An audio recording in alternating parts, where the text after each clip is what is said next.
Do you frequently find yourself procrastinating on your goals? It is probably not much consolation that procrastination was not a large problem for your ancestors. Unlike today, they had significantly less bells and whistles competing for their attention. Despite your more challenging environment, you can emulate some of their techniques to put yourself in a mindset that limits procrastination. Many of us struggle with procrastination. Most of us live in the modern world, meaning we have an endless supply of distractions. With all of these distractions, the modern man has little opportunity to confront his finitude. He will die someday. Why the hell would he think about his death when he can laugh at Kevin from the office, spill chili all over his stupid self? Watching The Office is clearly more pleasurable than exploring your death, an idea that is stressful for most. We find our mortality stressful because there is no definite way to know what happens after death.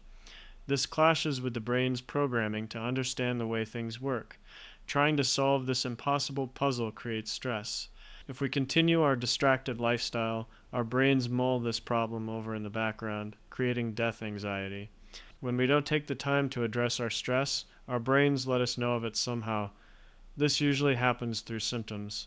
Procrastination can be a symptom of death anxiety, just like how stuttering can be a symptom of social anxiety. When symptoms of anxiety accumulate, they tend to explode in a dramatic fashion like a panic attack. The accumulation of death anxiety is characterized by a midlife or quarter-life crisis. This is where someone suddenly understands they are much closer to death than they realized, so an explosion of desires to feel reborn washes over them. Leaving your brain to contemplate death on autopilot is like asking a 1999 Macintosh to run a bunch of advanced programs from 2020 at once. Eventually it crashes. If we enjoy having a functional computer, we must consciously address our death anxiety. How can we carefully address such an issue? Enter what I call the Memento Mori Cascade, the basis for relieving procrastination and death anxiety. Memento Mori is a Latin phrase that means remember your death. This cascade stands the test of time. It has been practiced by ancient Greek, Roman, Buddhist, and Japanese samurai cultures. Today it makes appearances in Islam, Christianity, and Mexico's Day of the Dead festivities. There are 5 phases of the Memento Mori Cascade. The first few phases demand the most effort, but they open us up to the rewards of the later phases. Consider it a form of delayed gratification. Phase 1. Remove distractions. In order to effectively manage symptoms of anxieties, we must have the discipline to cut out things that distract us from consciously exploring our stressors. Like a husband and wife, you have a relationship with your brain. Distracting yourself from your stressors is equivalent to the husband returning home from work to immediately sit in front of the television. Yes, dear, is all he utters while his wife tries to tell him about her day. Like your wife, you and your brain have each other for the rest of your life. So you have a responsibility to be supportive of your lifelong partner. Distractions like excessive television consumption make it easy to ignore this responsibility. Neglecting your responsibilities to your lifelong partners is a dangerous road to walk since they hold the power to make your life miserable. To be supportive, you must have the discipline to be quiet and attentive at times, be it with your brain or your spouse. Reducing distractions gives your brain the space it needs to tell you about what it has been stressed about. Phase 2. Exploration of death. When you make time to keep quiet and listen to what your brain tries to tell you, you can gather a clearer picture. In this context, the most effective form of listening is taking the time to contemplate your sources of stress. For many, death is a significant source of stress and cause for fear. Contemplating your death can be uncomfortable, so it feels natural to want to distract yourself. However, having the courage to sit with this discomfort creates an understanding. Like an antidote, reaching an understanding of your fear inhibits its ill effects. Darrell Davis, a musician, has a theory on the therapeutic effects of understanding your fears. The root of all hatred is fear, and all fear stems from ignorance. Understanding is the antithesis of ignorance, so open exploration can be used to levy fear and extinguish hatred. Darrell proved his theory by having open discussions with members of the Ku Klux Klan. The result? Over 200 Klansmen renounced their hateful ways and handed over their robes. Darrell's example is a powerful testament to the impact understanding has on fear. If a black man can help Klansmen renounce their hate through understanding their fears, imagine the impact of understanding your fears. Knowing the importance of reaching an understanding with our fears can help us through the discomforts of Phase 2. As a reward for our courageous efforts, we earn the understanding in Phase 3.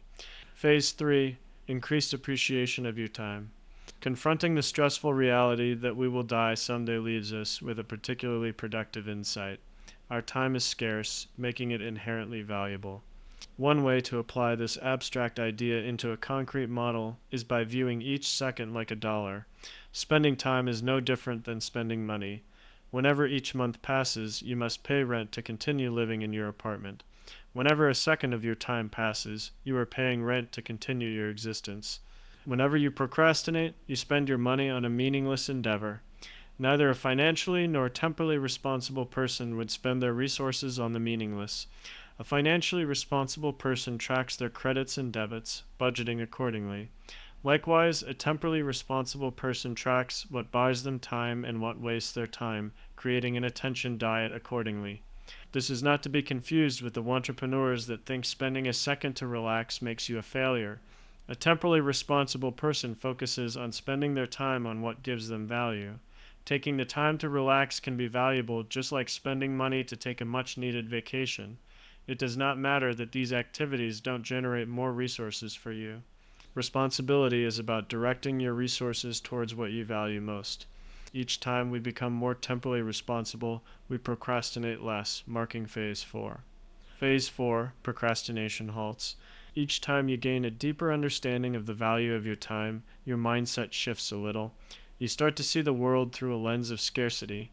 This acute awareness of your brevity forces you to focus on what you value most. As your focus narrows, you spend less time on things that do not serve you well. You stop procrastinating.